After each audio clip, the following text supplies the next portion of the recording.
김구 선생님이 생전에 남긴 말이 있습니다. 바로 가장 갖고 싶은 것은 무력이 아닌 문화다라는 말입니다. 이는 단순한 이상이 아닌 그의 깊은 철학이 담긴 이야기였죠. 내 나라가 식민 지배 당한 아픔을 알기에 내 나라가 남의 나라를 침략하길 원치 않는다는 말도 당시의 상황을 고려했을 때 더욱 진지하게 다가옵니다. 그런데 이러한 그의 철학은 지금의 한국에서 점차 현실이 되고 있습니다. 한국 문화는 이제 세계 곳곳에서 사랑받고 있으며 한국의 여권은 그 힘을 상징하는 중요한 요소로 자리 잡고 있습니다. 1위는 일본과 싱가포르가 차지했지만 그들과 어깨를 나란히 하는 아시아의 위상은 매우 의미가 있습니다. 그만큼 한국의 국제적인 신뢰와 영향력이 커졌음을 보여주는 증거이기도 하죠. 그런데 이러한 여권의 위상은 단순히 숫자에만 그치지 않습니다. 실제로 한국 여권을 소지한 사람들은 공항에서 다른 나라와의 대우 차이를 경험하기도 합니다. 미국을 비롯한 많은 국가에서 한국 여권을 가진 사람들을 보다 간소화된 입국 절차로 맞이하는 것이 그 예입니다.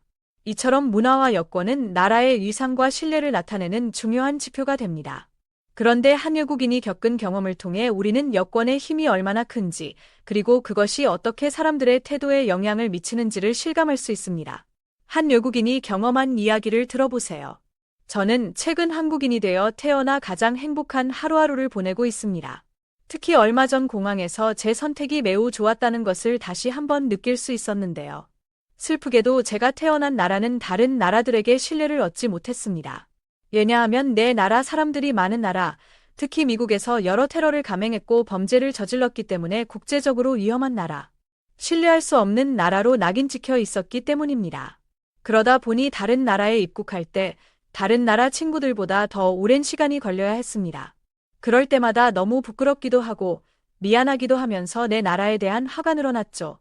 한 번은 미국에 갔을 때 입국 심사에서 마치 저를 범죄자 취급하듯 밀어붙이는 것을 보며 여권의 색깔을 바꾸고 싶다는 마음이 강하게 들었으며 다른 나라의 시민권을 따야겠다고 다짐했습니다. 저는 그를 오해를 받는 것에 너무 지쳤습니다. 공항뿐만 아니라 어디를 가든 국적을 이야기하면 사람들 눈빛이 달라지는 게 보여 저를 슬프게 만듭니다. 하지만 그럼에도 미국을 좋아합니다. 왜냐하면 지금 제 남편인 한국인을 만날 수 있었기 때문인데요. 저는 택시를 부른 뒤 올 때까지 기다리고 있었습니다. 그런데 한 남성이 저에게 다가와 길을 물었고, 저도 미국은 잘 모르기 때문에 그에게 모른다고 말하려고 했으나 마침 그가 스마트폰에서 지도를 보여주며 가리킨 곳은 제가 가려고 하는 곳이었고, 같이 가자고 말할까 살짝 망설였으나 그냥 가는 방법만 알려줬습니다. 그리고 잠시 후 코란 택시가 와서 타고 그 장소로 갔죠. 그런데 돌아다니고 있는데 갑자기 누군가 제 어깨를 치더라고요. 의외로 미국에서 먼저 말 거는 사람들이 많아서 놀랐는데 그 사람도 그중 한 명일 거라 생각하여 그냥 무시하고 걸어가려고 했습니다. 그런데 그는 정말 아이처럼 아침에 또 그를 보게 되었습니다. 알고 보니 같은 호텔에서 머물고 있었더라고요.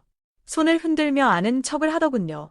1년 동안 헤어졌던 베프와 다시 만난 듯 반가워하는 가까웠던 것 같아요.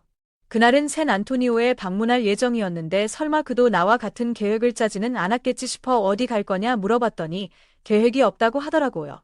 말했습니다. 그러자 그는 어차피 갈 곳도 없는데 같이 걷자는 말을 꺼내더군요.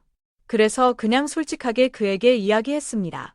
나는 혼자 돌아다니는 것을 사실 전날에 봤을 때 한눈에 반했으며 2시간 뒤에 갔던 관광지에서 그리고 돌아다니는 것도 나쁘지 않을 것 같아 사실 샌 안토니오에 갈 건데 같이 갈 거냐 물어봤습니다. 제가 모르는 사람에게 이렇게까지 얘기한 건 처음이었죠. 그러자 그는 웃으며 알겠다고 대답했고 우리는 그곳 해변길을 걸으며 친해졌습니다. 이것이 제 남편과의 첫 만남인데요. 지금 와 생각해보면 제 인연이 미국에 있을 거라 단 한 번도 생각해본 적이 없는데 그의 말처럼 정말 운명이란 게 있나 봅니다. 얼마 지나지 않아 바로 딸이 생겨 육아와 일을 병행하다 보니 여행을 다니지 못했고 어쩌다 보니 결혼하고 처음으로 같이 해외여행을 가는 거였죠. 그런데 제가 정말 놀란 것은 미국 공항에서의 태도였습니다. 우연히 만난 한국인 남편 덕에 그토록 원했던 내 나라 국적을 포기하고 한국 시민권을 따게 됐죠. 다만 여권 색깔은 똑같았습니다. 그러나 결혼한 이후 해외로 나가본 적이 없다 보니 이것을 체감할 수는 없었는데 미국 공항에서 확실하게 느낄 수 있었습니다. 공항 직원의 태도는 전과 완전히 달랐으며 저에게 농담까지 하더군요. 매우 진지한 분위기 속에서 오랫동안 진행됐던 몇 년 전과 지금은 완전히 다른 대우를 받고 있습니다. 다른 대우를 받는다는 게 참으로 신기하고 한국인이 되어 너무 행복합니다. 제 남편의 여권색은 파란색인데 최근에 바뀌었다고 하더라고요. 그래서 저도 초록색은 정말 싫었던 사우디 여권이 생각나 파란색으로 재발급받으려고 합니다. 나라를 대표한다는 마음으로 모든 행동을 조심스럽게 해야 되지 않을까 싶은데요.